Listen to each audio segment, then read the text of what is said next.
So it's official. David's preliminary hearing is over after 5 days of hard-hitting testimony. It has been confirmed that he will be getting charged with all of the counts that we knew that, that were on the table. It was really just a technicality as far as getting that information on the table and establishing probable cause. But these charges of, murder, messing with a minor, and, desecration of a body, they are official. They will be something that he's got to fight against in a court of law, and we will be establishing when the trial happens very soon. He does have an arraignment at the end of August. We will be hearing some sort of plea, and I'm predicting that he is almost certainly going to go not guilty and fight it. And I'll explain to you why in this video. But obviously, I've been very wrapped up in everything that's been going on. I've been at the courthouse day in, day out, fighting to get into the room. And in this video, I want to kind of look back at some of the discourse and some of the Reddit comments and Reddit threads that were going on while I was busy in the courthouse. And what I'm going to do over the next few days is probably touch upon everything that went down on Reddit, all right, in the days that I was in the courthouse. I know you guys say all you do is read comments on Reddit. I think I've made it pretty clear now that, my investigation and my reporting definitely goes a lot further than what's being said on Reddit. But that's not to say that I can't get busy on Reddit and give you all of the information and a summary of the discourse that's going on publicly at any time I so please. But basically, I'm gonna get back to the Reddit comments now the hearings are over, and don't worry, there will be more courthouse reporting coming. I will be attending, any upcoming David dates that I'm able to attend, whether it's sort of hearings or the full-blown trial itself, and I'll keep you guys posted exactly when those things are happening. And then there's a lot of other trials going on too. Lil Durk's murder for hire trial is coming up. So I'll keep you guys posted on everything. But I did just drop like a full summary, a kind of 9-hour full-blown summary of basically every single bit of reporting that I did at the courthouse in one long video. If you guys want to sit down, lock in for 9 hours and watch the full, the kind of full non-stop back-to-back reporting that I did on the situation, go and check it out. And I did take a risk and re-upload a heavily edited but still comprehensive version of this video that was taken down by YouTube. And YouTube have denied my appeal. They're not interested. They don't care about the context of the video. And I do have a strike warning on my channel. Also, interestingly, I've been banned from sending Instagram DMs. That's an interesting one. I got a similar situation where they claimed that I was promoting child abuse on Instagram. They took down one of my David posts that I did outside the courthouse, and I appealed it, and I won the appeal. They reversed the decision, but I guess because their app is just a glitch-ridden mess, I still can't send DMs. So anybody that's DM'd me in the last 2 days, I'm banned from responding to you, even though Meta overturned the decision. It's a joke. I'm really finding out the hard way, these really powerful tools that these platforms have to punish predators. And, I'm the one on the receiving end of this punishment. I'm banned from sending a DM. As far as I'm aware, I don't think David was ever banned from sending DMs to Celeste. I don't think that, David ever had any of his songs removed. Imagine that. Romantic Homicide is still on YouTube. But my video explaining in a journalistic context all of the text that David sent to this minor still has been taken down. And I've been the one punished for the strike. I don't think David's ever had a strike in his life. All right. But anyway, let me give you a trigger warning before I get into this video. Obviously, we're going to be talking about some very dark themes to do with, the abuse of Celeste, who obviously was underage. She lost her life, and rest in peace to her. So if you're going to be triggered by any of these themes, please move on to another video. I'm going to be talking about these things sensitively. I'm not going to be showing you anything graphic. I'm not going to be describing anything to you graphic. And this video is for educational, documentary, scientific, and artistic context. That's the context of this video. And this is authoritative reporting on what's going on publicly. This is a story in the public interest, and it's in your interest to keep up to date with this case. And really, my involvement in this case is simply to report the facts, what's been said at a public hearing, what's been said on public forums, public, message boards, to keep the public informed on what's going on, to, on an ongoing basis, keep you guys tapped in to this important case, and, warn and protect the community against this kind of behavior in future. And I want to make it very clear, I condemn David's actions, the actions of anyone that abuses people under 18, and obviously I do not condone any of his actions or any of the things that he's done. So I've got to make that really clear to you. Like I say, I'm just gonna, I'm gonna stop talking, going on and on about it. But I've actually been really depressed today because I just feel like the idea that I'm getting the emails that an abuser would get if they were caught doing these illegal things on these platforms. These platforms didn't do shit about David.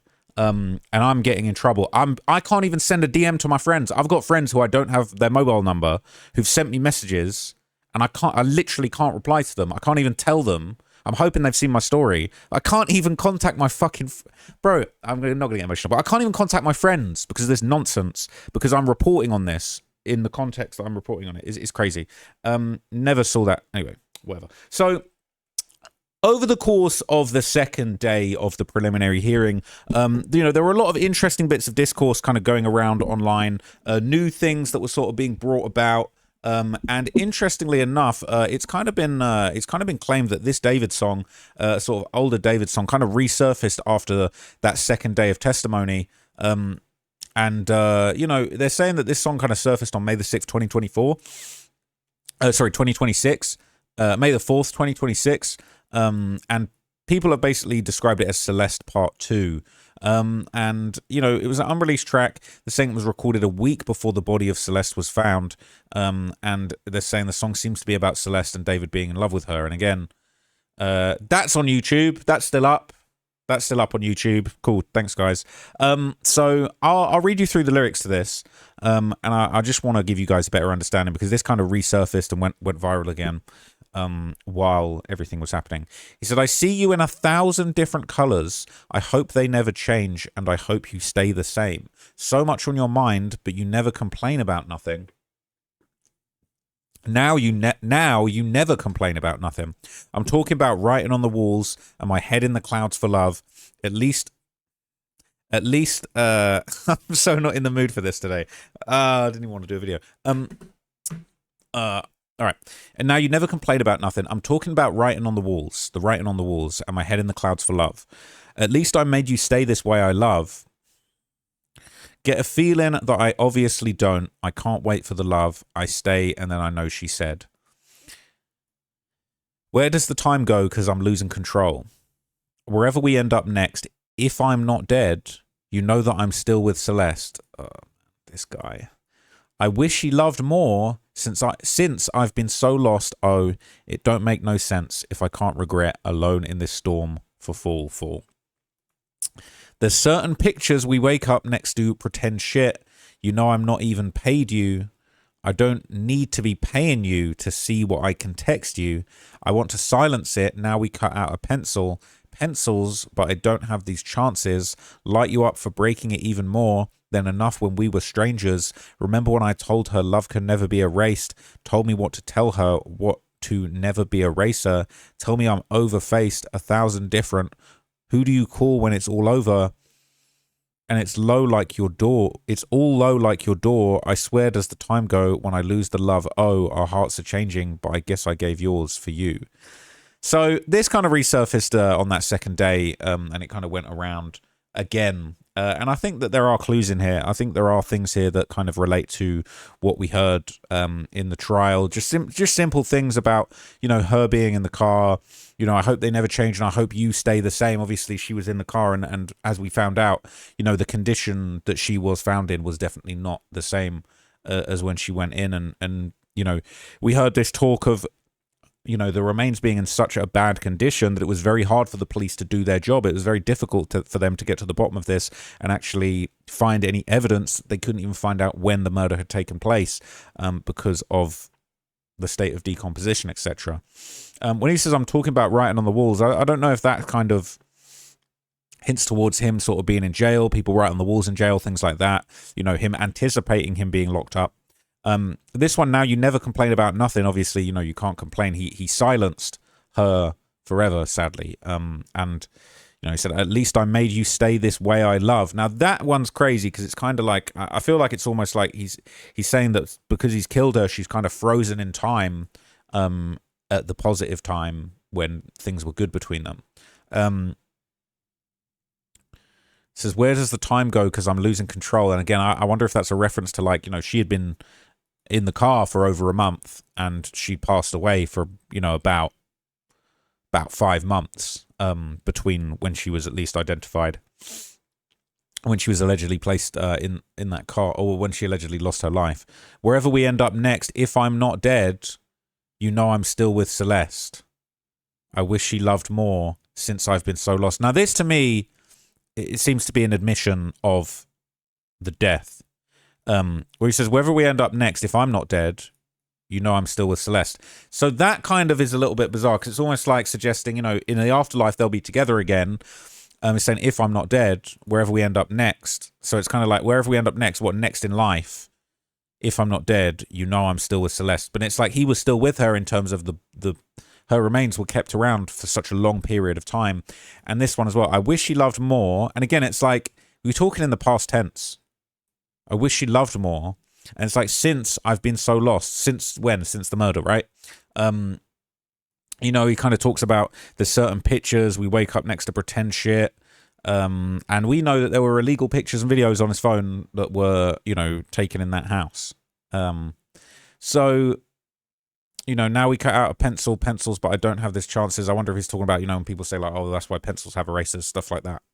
So another update that, again, obviously we got in day 2 of the preliminary hearings, but went around on Reddit and was kind of, you know, discussed a lot, was the extent of the amount of blood that was found both inside the Tesla and the garage.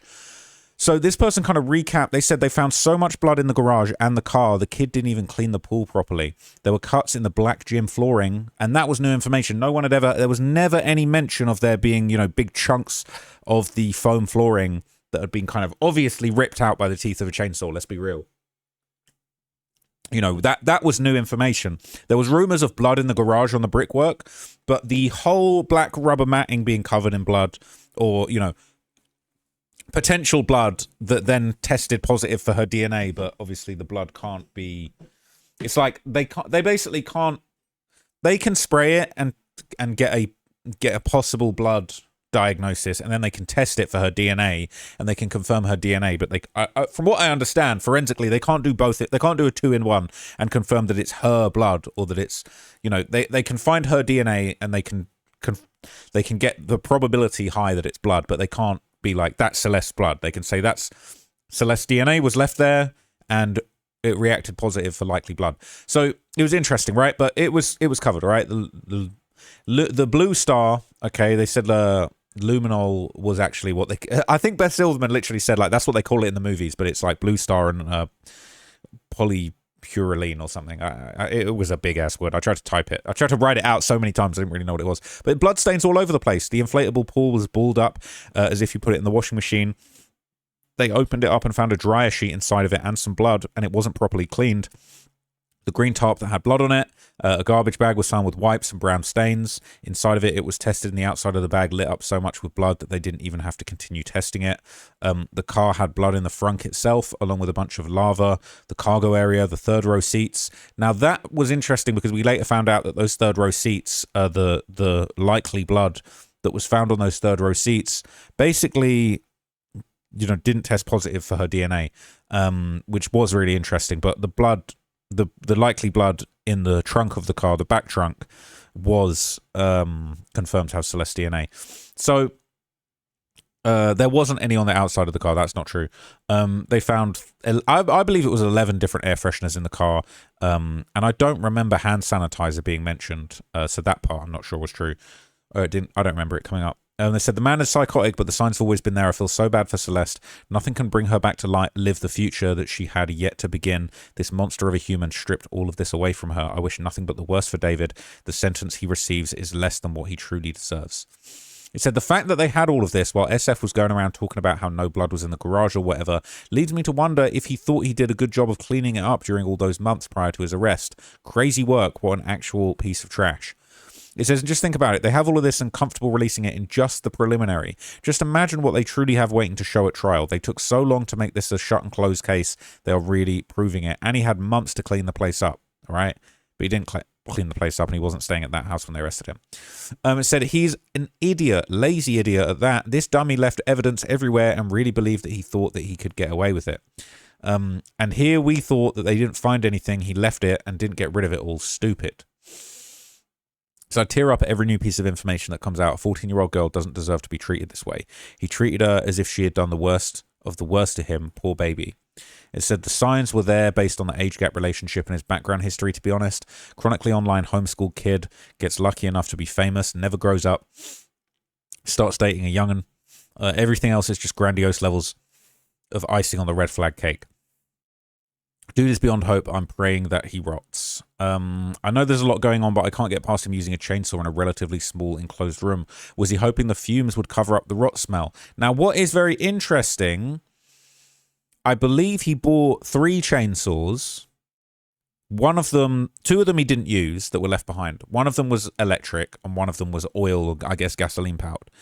Another one was a very large one that I believe was battery powered. So that was the one that was never found. So I think the one he used was battery powered, but it was a very large and substantial chainsaw. I will say. So they said, was he hoping the fumes would cover the rot smell? Basically, like people saying the gas ones kick out a lot of fumes, but even the electric ones create a terrible burning smell. So that's what's interesting, is likely the one that was used for the dismemberment was the large electric one. And I heard a lot of people speculating that, like, this guy was not very handy. He likely realized that he had to put gasoline into one of these chainsaws and was like, bro, I drive a Tesla, bro, like I ain't even finna have no gasoline for nothing, which is interesting in itself. So I read somewhere some time ago that he's plainly stupid and didn't think about what to do after he kills her, which checks out so much. Like, how dumb can you be to kill somebody, not even clean properly, and leave a car with a body on a street? Getting caught wasn't part of the plan, huh? If there was a plan to begin with. Said he staked everything on the fact they wouldn't find the Tesla. It's so satisfying to see his whole grandiose image of himself break apart in front of the whole world. I just wish we could see his reaction to all of this unfolding. Here's the thing. A lot of people saying he's going to take a plea. This is a guy, right, that failed upwards his whole life. He finessed everything. He managed to go from homeschooling to Hollywood mansions, 2 Hollywood mansions at the same damn time in, by the time he was 18. This guy, everything he touched turned to gold, apart from one thing. And this situation where he was dating this young'un for such a long period of time, and he always cleaned up, he always made it disappear. He was doing this for years and no one seemed to have a problem. He seemed to have the Midas touch and convinced everybody that just whatever he touched turned to gold, and that, he was just beyond reproach. And I think that he has very, very rarely failed in his life. And even with all of this on his shoulders, I think that it's likely that he has got such an inflated view of himself that he is thinking, I'm gonna take it to trial. I'm gonna beat it. I'm gonna shock the world. I'm gonna beat it. Just like I took it to the top with music. Just like I Interscope deal, $19 million bro. This kid thinks that he can do anything, and it's gonna be absolutely glorious when he gets that guilty verdict and they slam that cell shut in his face. But anyway, so this is interesting, right? There's been pictures of the garage around before. What is fascinating is it appears that they actually, this is after the moving, I believe. There was pictures taken when, like David's security team were like hastily moving all of his belongings out when he got out of the house when all the news dropped. And, people took pictures of the inside the garage. And they obviously had removed the black gym mats at a certain point. I don't know whether the cops, from what I understood, I don't think the cops actually took the gym mats into evidence, but they took into evidence the photographs that it all tested positive. Well, it all shone up blue when sprayed, likely blood. But all of this brickwork floor also, tested positive for likely possible blood. But again, this kind of garage was just a cluttered mess. And it's just interesting to kind of see it. It says, not that it was already obvious, but the mats were removed for a reason and left in the middle. Mats were removed for a reason in left and middle garage, as that was the most likely area for the dismemberment using the inflatable pool. This is what's crazy, is he used the inflatable pool, and it's like, he just created more evidence for himself. He would have been, he still would have done damage to the brickwork floor using the chainsaw. So really the whole thing was just completely moronic. The crux of his defense will be likely something of the effect, yes, I tried to cover up the death, but I didn't murder her. Do we know if there was even a cause of death determined? He can try and sow doubt on the murder charge by suggesting that either someone else killed her or she died from a drug overdose. They shut down the drug overdose theory in court because basically the medical examiner said there was just no drugs, no alcohol, no proof of that at all. All right. So one thing that is interesting that came up that I'll reveal here, and this has been put out there publicly, I believe, but at one point, it was so small that it was very, very hard to read. But I did see this, and somebody else corroborated this for me. When the defense was doing their last little segment, showing off text messages that they felt made David look good, they showed a few on screen that they didn't read out. And one of them appeared to be a message that said, "You love drugs more than me."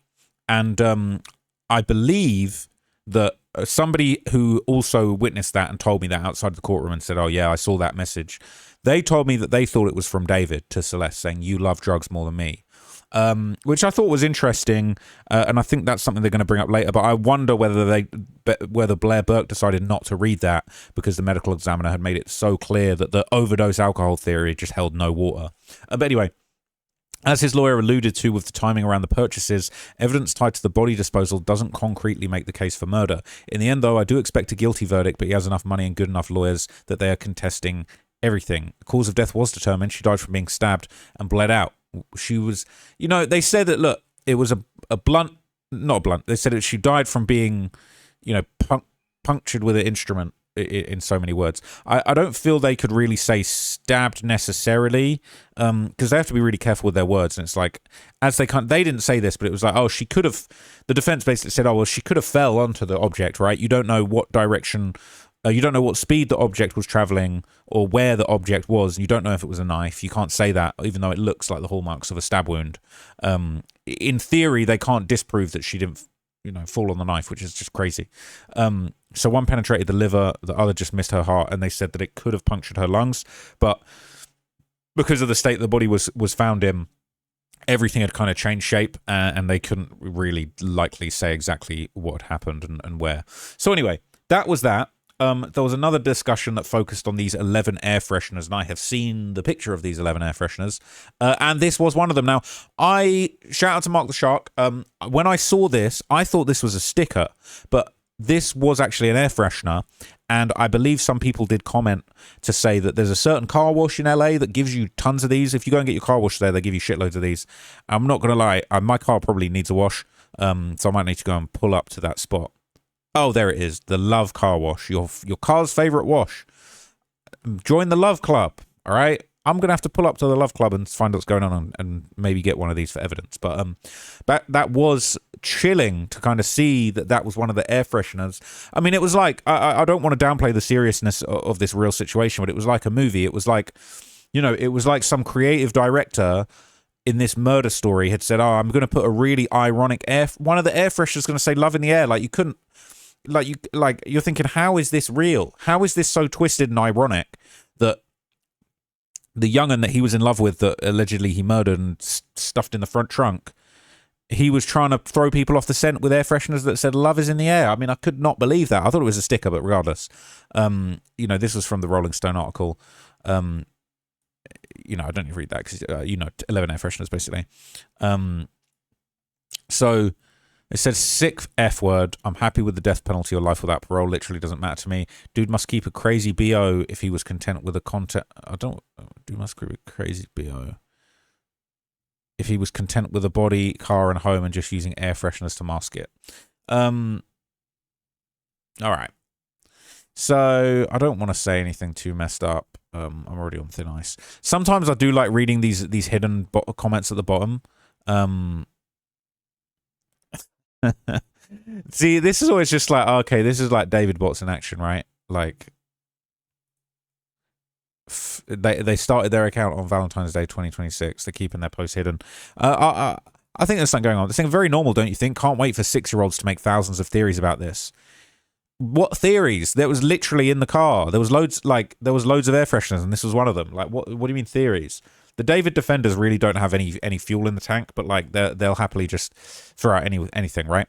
So this is interesting. So an older post kind of resurfaced reports that police may have been investigating a possible second suspect, and it did make you think, TMZ, you guys are kind of a bit full of shit, aren't you? No disrespect to anyone that works at TMZ. I did meet someone from TMZ at the courthouse who was very lovely, and I did have a conversation with them about some of the untruths that were put on TMZ. I hope they didn't think I was being really rude to them. Maybe I was being a bit rude by accident, but I was more just trying to like josh with them a little bit and say, what's the deal with your boss Harvey jumping on the YouTube and lying about stuff? What's the deal with that? And they were kind of like, I don't know anything about that. But they be lying. TMZ be lying, all right? No disrespect to TMZ, but they be not being the truth all the time. So it said, so let's read a second suspect identified. Last person to use David Tesla. It was David. Cap. Big, fat, disgusting cap. All right. So this has kind of been resurfaced, right? It's saying LAPD homicide detectives have ID'd a second suspect. Lies. Didn't happen. They said it was David. He was the last person to drive it. It's someone law enforcement says could be involved before, during, and after her death. Mark Garagos dropped the new info on the latest Two Angry Men podcast after speaking with people directly involved in the case. It was Cap. All right. Garagos said law enforcement has done a stunningly impressive job connecting the dots in this case using a combo of cell phone and Tesla data along with your location data from social media. Said law enforcement has done a stunning job connecting the dots. They independently confirmed with sources a central part of the case is the mysterious trip to Santa Barbara County. That was true. All right. Celeste's body may have been in the car. That was true too. Garagos insinuates various data shows the second suspect may have been in the vehicle. That was not proven. That was not presented in any way, shape, or form. Now, I'm not saying that this is I mean, I want to say this is a lie because definitely this idea that the last person to use David's Tesla, that's a lie because it was David, and we've seen irrefutable evidence. But they didn't necessarily say that David was alone. They just said that, he drove the car all the way up there. Now, there's been rumors going around that maybe somebody, Neo, Asia, someone else, maybe a security, maybe Robert, any one of these people who are very shady, and they're looking shadier by the day, could have been involved more than just, knowing that David was with Celeste. Potentially. Perhaps. Okay? So I'll wait and see what's going on with that. But this idea that the last person to drive David's Tesla was anyone other than David is nonsense. And that just was nigh true. That was phony. So courtroom sketches were released during the hearing. These were very, very good. And I spoke to the sketch artist briefly. And it was kind of very interesting to just hear a little bit about how that works. Mona Schaefer-Edwards, shout to her, doing her thing. And I find it interesting, right? Because it's like the sketch artist makes these incredible sketches, but it's kind of like they're like stylized, they're not like a photorealist sketch. Maybe some courtrooms have a photorealist sketch artist, but it was funny because her sketching and using, I guess, a pencil or whatever material she uses was low-key loud. There were times there was testimony you could just hear like it was kind of like, you know what I'm saying? But what was interesting is we were all sat kind of in the back. So it was very hard to see David's face. You couldn't really see where he was looking. You could see where his head was pointed and stuff. And every now and then, maybe if he turned his head. But obviously she was allowed to sit where the jury would normally sit. And she had a front row seat for what was going on. And, drew these very, very interesting sketches, which, just definitely did capture a little bit of what was going on. These kind of look a bit like a Ralph Steadman sketch. They're a bit grotesque, but in an interesting and kind of good way. But it definitely kind of has everyone looking crazy. You've got the judge looking like a scowl there, like she's scowling at David's defense attorney.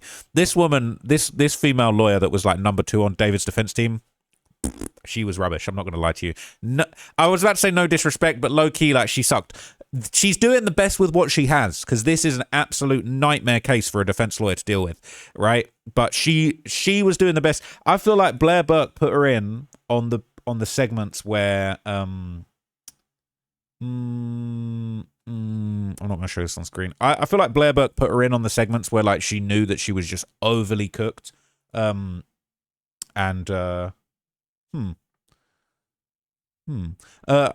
she was overly cooked, and I thought that was interesting because it was almost like letting Blair kind of get her shit off when it was like when she had something good to say, Blair Burke kind of took the spotlight, and when it was like time to just get steamrolled by the prosecution, Blair lined up that other woman. So that was interesting, but I didn't think she was that good. But hey, maybe she's a great lawyer if she's got better material to work with.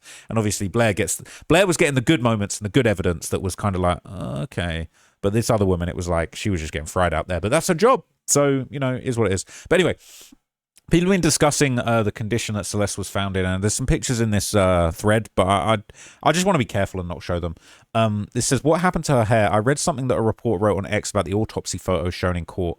Horrific and terrifying. The reporter described that she only had a small amount of black curly hair left, consistent with the court sketches. Hair is not something that is living, nor would expect to decompose alongside the rest of the body. I'm just wondering what could have happened to her hair, considering she had very long, voluminous hair. Even if her hair had fallen out and was floating around in the bag she was found in, I would still expect that detail to be noted. Is that consistent with her body being moved into the body bag long after her death? Could he have cut her hair for some reason? Now, I don't want to show you the sketch just to be careful, but someone's saying, I don't think anything happened to her hair. She just liked to keep it in a bun, which naturally suppresses some of the curls and makes it less voluminous. Plus, it was wet from decomposition. I believe her hair was in a bun when she passed, and they left it that way during the autopsy. I'm not going to show you the pictures, but people, they're like, it's not a picture, but it's a courtroom sketch of what was shown, and it doesn't go anywhere near describing the absolute horror. It's the worst thing I've ever seen in my life, and I've been genuinely traumatized by it. Whatever, this video's not about that, but someone says, I want to cry looking at those photos. Poor baby girl.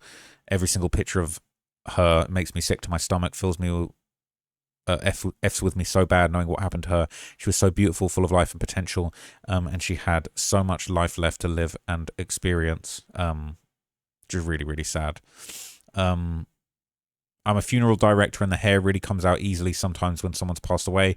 Like if you're not gentle when you comb it, it comes out in clumps. I feel like maybe this has something to do with how much the body was being manipulated and moved around. He was absolutely fascinated when the pictures were shown in court. Very sick individual. I feel like he was fascinated, maybe isn't the word I would use to describe, but he was definitely affected by it, and he was fidgeting more than he had done prior.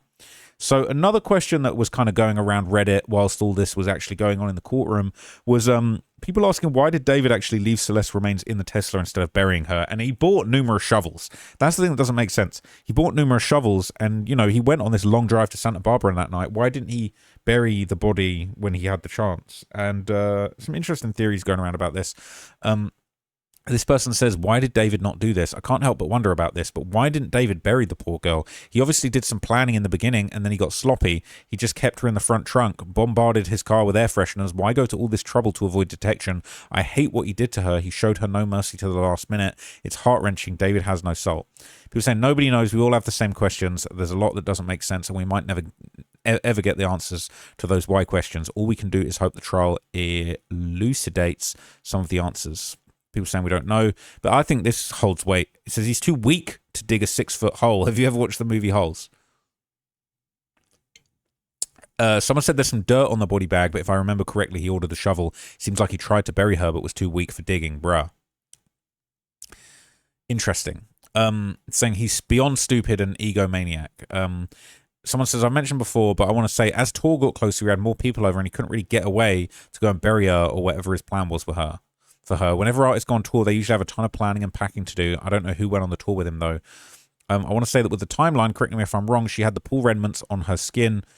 So she was in the house at some point, and he probably couldn't keep her there due to constant people or just the smell. So whenever he finally got home, it was probably already too late for him to continue his plan. And moved her to the car, hoping to finish before he left. When he left, though, I think maybe he said someone else was in charge of his car and was supposed to move it. I want to see how that development comes out to if his car got the footage. And he had all those streams and that one weird one of him blaming the smell on his use of the toilet.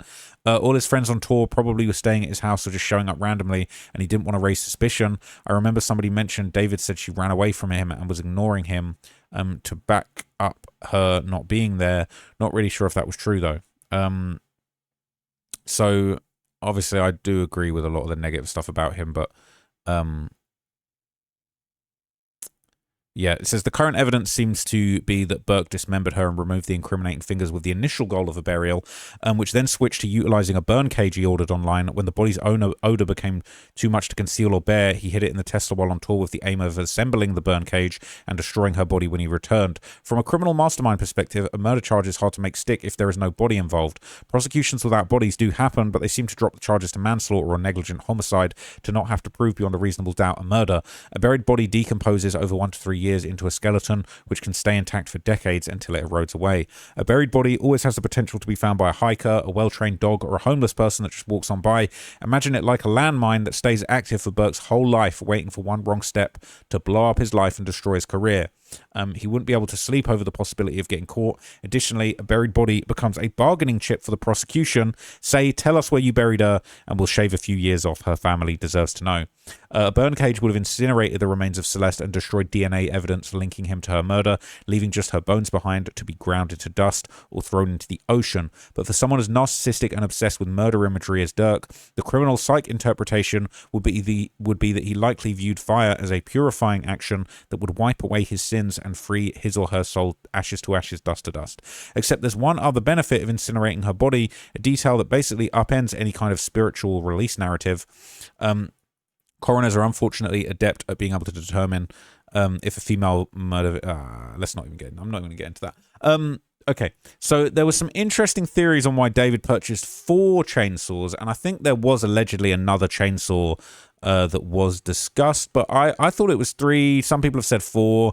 I don't know if maybe they phrased it in a way that made me think 3 when it was 4. But the defense really focused on like, oh, no chainsaws, no blood on the chainsaws, no chainsaw.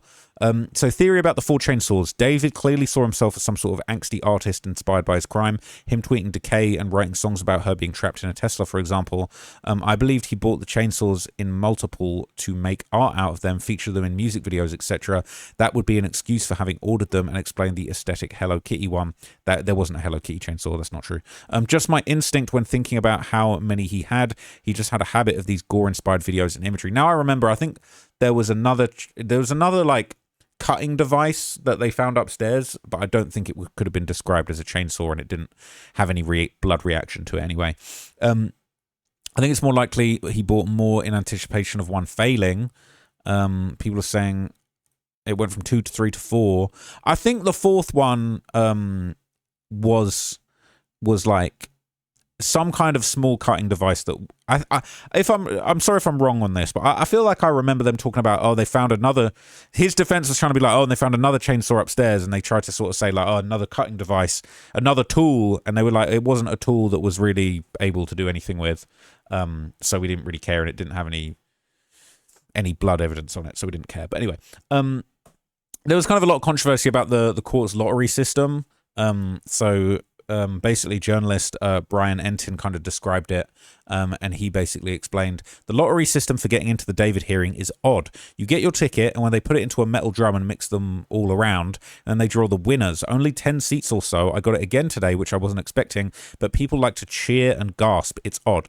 I will say it's like some days it was very serious and it just went by and people didn't really say anything, but it was like, I feel like maybe the second or third day it was a little bit theatrical, and there was claps. Some people got clapped like, oh, well done. Some people was like, oh my god, he got in. When Steve Fisher won the lottery, that was crazy. Like, I won the lottery. I think was that day 2 or 3? I think maybe it was day 3. And like me and Steve won the lottery, and then I got to see Steve get kicked out by Beth Silverman, which was crazy. I'm not gonna lie. She's, you know what I'm saying? She is feisty, all right? You do not want to get on the wrong side of Beth Silverman, all right? And I definitely don't want to get on the wrong side of Beth Silverman. Utmost respect for her, all right? I'd never ever want to be in front of her in that defendant's chair, okay? I'm a good boy. I'm on my best behavior. No, nothing bad to say about Beth Silverman and her team.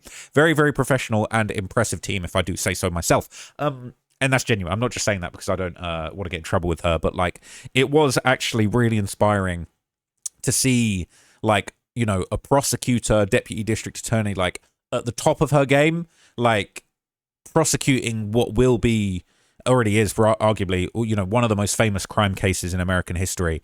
And like, that was damn near watching like Michael Jordan play for the Bulls back in the day or something, you know. From a prosecutorial standpoint, that was like, this is like, you know what I'm saying? She's going to the championships.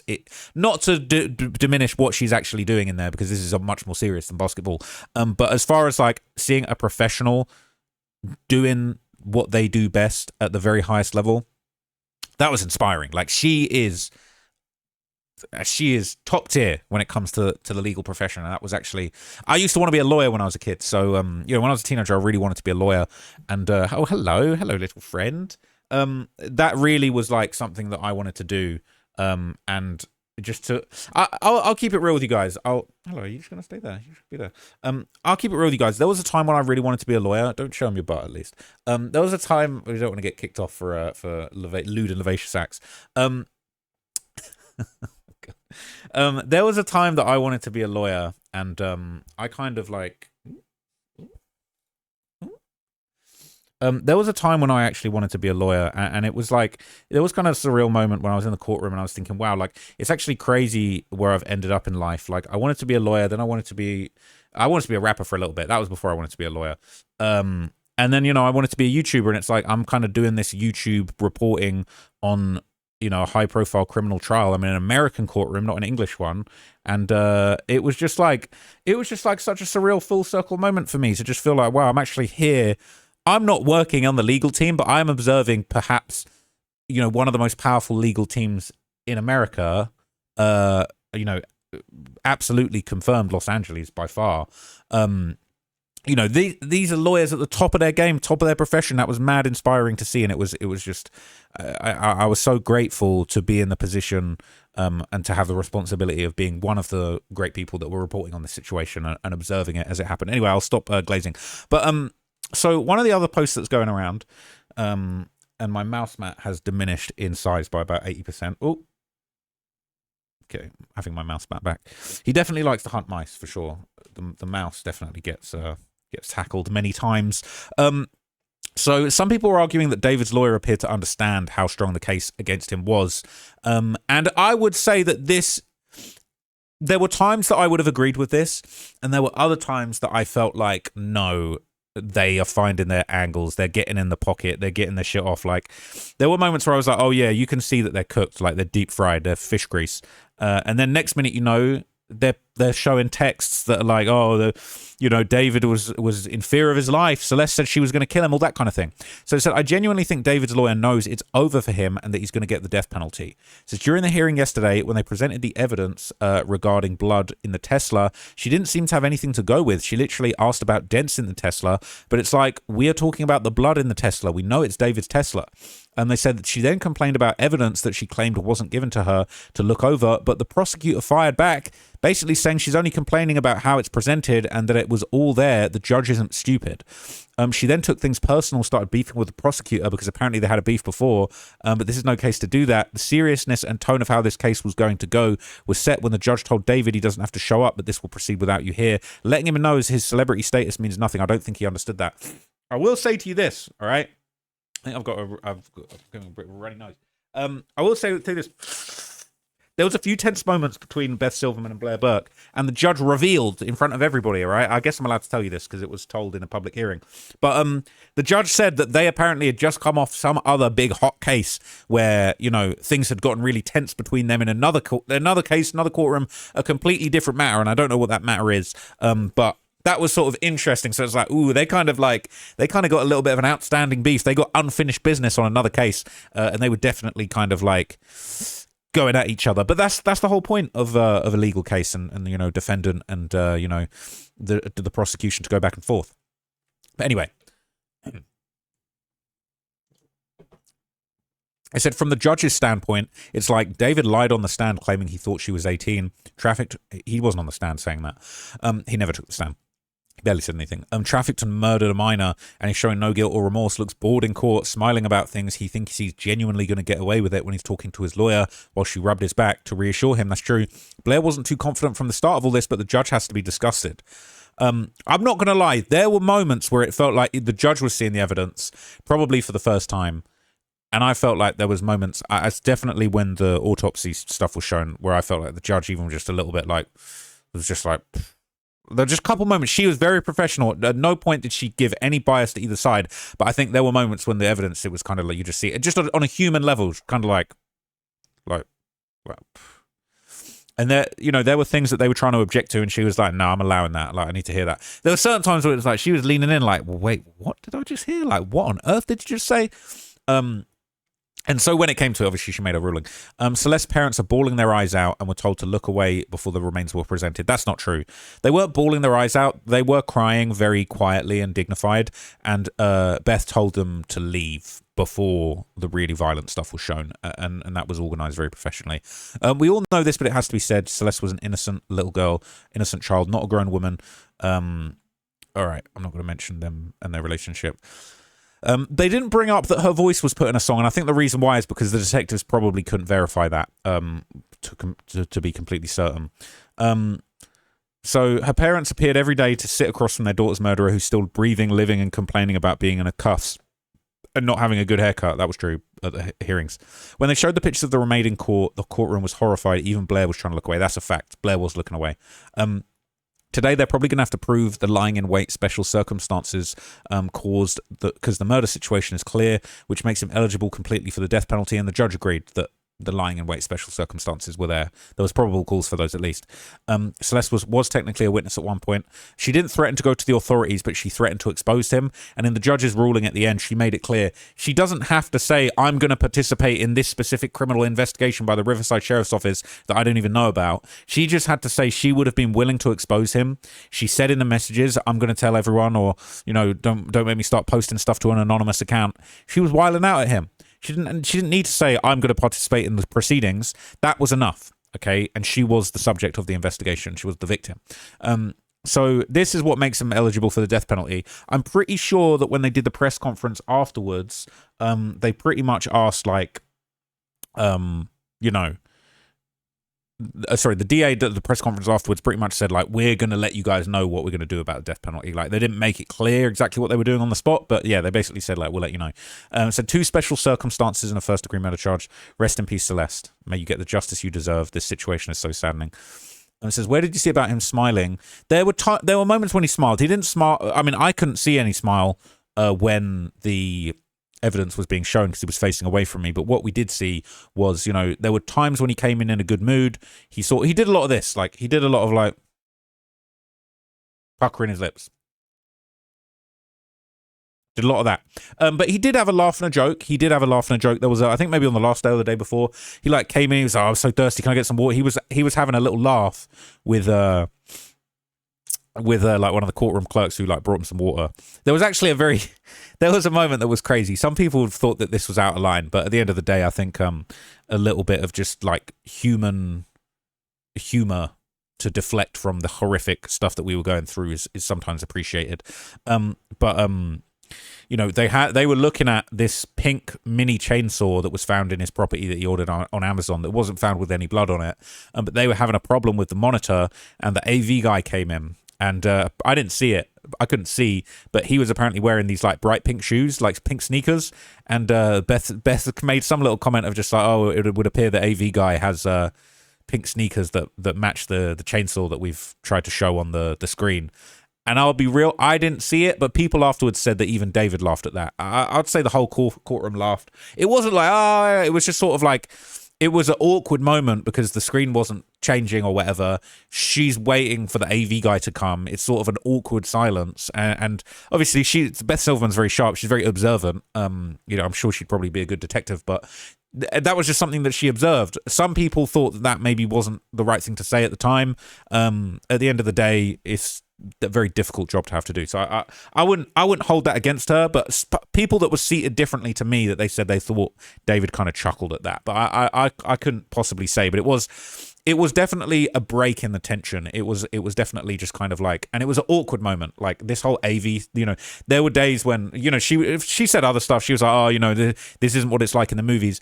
That's probably her way of building rapport with the judge. And in between these awkward silences, she was pretty good at filling them with a little bit of information, or just she would say, oh, it's not like this in the movies, you don't have the TV problems in the movies. Oh, I see your pink sneakers, that kind of matches the evidence, the pink chainsaw that we're trying to show on the screen. I didn't think it was offensive in any way, but I think some people would want to be hysterical about making jokes, oh my god. But at the end of the day, we're all only human, and it was just horrific stuff, and she's the one that's had to deal with it. So anyway, They said, where did you see about him smiling? It's terrible. The parents have to see the person that took their child's life. Him and his lawyer had moments. They were talking about things and he smiled and seemed happy that it's true. He's lying on the stand. He didn't get on the stand. And he knows what he did and is in a happy mood regardless. So I did report that they matched the... They said, nowhere has anyone said to Blair tried to look away from the images. Yes, she did. She did, absolutely. I see it with my own eyes. David hasn't even took the stand, so how can he lie on the stand about her age? That's correct, but his counsel did represent to the court that she had lied about her age, said she was 16 initially, and then said she was 18 later. Blair wasn't too confident from the start. You've made that up. I would say Blair wasn't looking too confident at the start, and there were ups and downs, but the last day when she brought up all the messages that Celeste said she was going to kill David, that there was domestic violence between them, she had domestically abused him, Blair brought a lot of confidence back. And when the really bad stuff was going on, she sent number 2 in charge to go and take them bullets. So obviously that's kind of a strategy as well. So yeah, people aren't making stuff up, but yeah. You claim that no one said Blair tried to look away. That's true. Ross said she tried to look away and focus on other things when the images were presented in one of the vids. He's literally at the hearing himself. I was there, so I saw. David was questioned by the judge. That's not true. That's not true. He wasn't directly questioned, but they basically showed... Okay, they showed body cam footage of David at the scene when the police came to his house on February the 17th, 2024. And there, David said, oh, she told me she was 18. And then we saw the texts. We didn't actually see the text. We just had Blair ask the detective, were there texts where she represented herself as 16 and 18? And Blair, I would say Blair didn't look confident at the most of times. So yeah, anyway, we don't need to get into the big argument. They're saying Blair Burke lost this case, lost her last case before this, and is known to be a very strong defense attorney. I think it's something that she's waiting to bring forward to a trial. She has something, but it doesn't mean he'll get off. There's a reason she's confident, but whatever it is, it'll get squashed by Beth Silverman so quickly. LMAO. I would say that like sometimes she would bring stuff up and Beth would just pow, like knock it down. It was pretty savage. It was almost like you thought she was getting a little motion and then she'd get cooked. They're saying, from what I've been reading, Blair isn't that successful when it comes to murder. I'm not too sure on that, other than the New York Post one regarding Lindsay Lohan going to jail for a day. That was a DUI situation, and then Mel Gibson's DUI situation, and him not serving time. But I don't take her for being so confident, especially on day 2. From what Trapp claimed, when she was trying to poke holes by asking unrelated questions in regard to the blood being in the Tesla, like if there were dents in the Tesla or anything like that, trying to make sure that it was his. The thing is, which she knows is her claim in the beginning of saying the evidence will prove he didn't murder her, will ruin her credibility in the courtroom. So yeah, basically, you get the gist. So let me move on from this. There's only a couple of things. So one of the biggest things that was interesting that was going on was obviously Celeste's family lawyer, who I guess he spoke to TMZ outside. So I didn't see this clip. I saw him. I saw him give a press conference twice, and I did see him in the courtroom pretty much every day, and in the hallway, was looking after Celeste's family. They kept Celeste and her... They kept Celeste's parents and other family members with the family lawyer kind of separately down the hall. You could see them having conversations. I'm sure if you wanted to approach them, you could have. I definitely wouldn't have approached them. I believe that is improper, and Steve Fisher was rebuked for having a conversation with them. So, is what it is, man. But this is what he said to TMZ, and I haven't actually seen this, so I'm interested to see this fresh. A lawyer for that? Yeah, they're still pursuing his career. They're hiring a new entertainment lawyer for the specific reason of continuing his musical career, and. So I believe this maybe was the second day, but he was kind of outside recounting details that were revealed, I believe, in the first or second day. That, David's mum was pursuing an entertainment attorney, and that they were, planning to make moves for David's music career even at this point. How you do that? As recently as this week. Behind bars, I don't know, but there's been millions of dollars that have flowed through this company, these companies that David owns. I don't know if he is right now, but apparently he's planning on pursuing his career in music. And he's got merchandising and, his music, and he's got publishing. And when you hear how much money this young man made, it's unbelievable.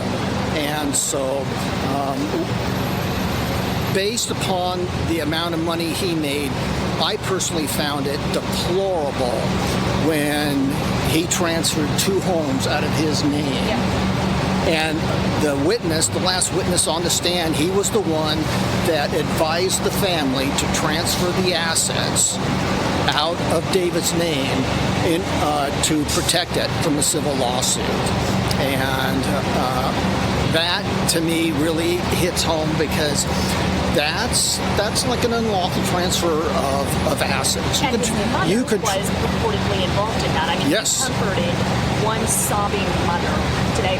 What is your message, Patrick, to comfort her? Well, I understand her desire to protect her son. But at some point, you have to stop babying the adult man, and he needs to take accountability for his actions. And it seems to me right now all the family's doing is looking out for their best interests as well as the interests of David, so they can continue making millions and millions of dollars like they have. So I think David's family is going to lose everything, even if David, on an absolute long shot technicality, beats the worst charges of this.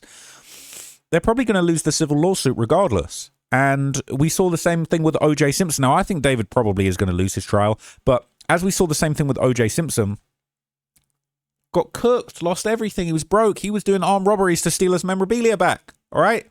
So this man is definitely going to be getting a very, very big payday when he takes David and his family to the cleaners. And he was basically there to gather information. And I feel like when the guy took the stand and said, yeah, David's mom's been looking for a new music attorney, you know, I'm helping manage the finances, I'm still in touch with his mom, she's looking for a new music lawyer. It was like, huh? Like, dollar signs appearing in this guy's eyes, and rightly so, you know, because the family do deserve some kind of restitution. It says his family's delusional if they think he's innocent. Here's the thing. His parents were not at the hearing at any point, and I think, you know, I imagine they're possibly in denial, but if they'd have gone to the hearing and seen what was said, there's zero way they could support their son, but they weren't there. So anyway, people were kind of bringing up this point as well, basically saying, how could Celeste's family even compete with David's wealth and connections, and to stop blaming the parents. I'm going to do a separate video, maybe tomorrow, on the parents. I don't agree with everything that's putting out there being said that the parents knew. As I said in a previous video, but I want to break it down in more detail. I think people are taking massive liberties with what was actually said in court, drawing grand conclusions from what was very small statements by David's lawyer that weren't backed up with much evidence whatsoever. So I still think it's wrong to blame the family. I'm going to break that down to you guys in more detail later. But anyway, I said, how do you even compete? While watching and learning all the info we've seen, I start to really realize what her parents were up against. All these people with connections and money hiding and helping this little girl in a situation that eventually led to her horrific demise. They didn't stand a chance. No money, no English. How do you compete with all that? People are sending effing cars and phones and money and security guards. Stop blaming her parents. This is the same kind of shit Epstein and others were doing.